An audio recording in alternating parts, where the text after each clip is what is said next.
naguma hatajamo awa inakunywa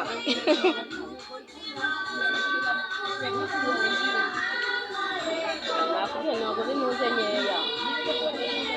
kuko asa n'abanyamahanga fanta babwiye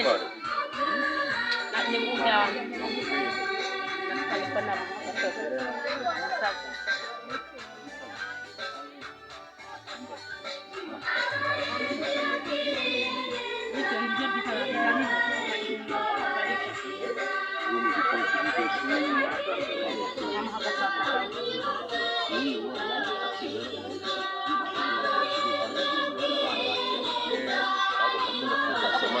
hambirwa umuzanya gatoya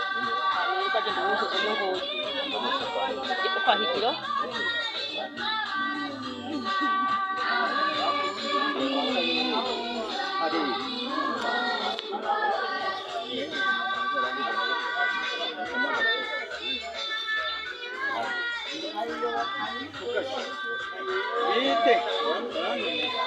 Ode mama. Nawe ubona ko kora wiko ari kariho na protein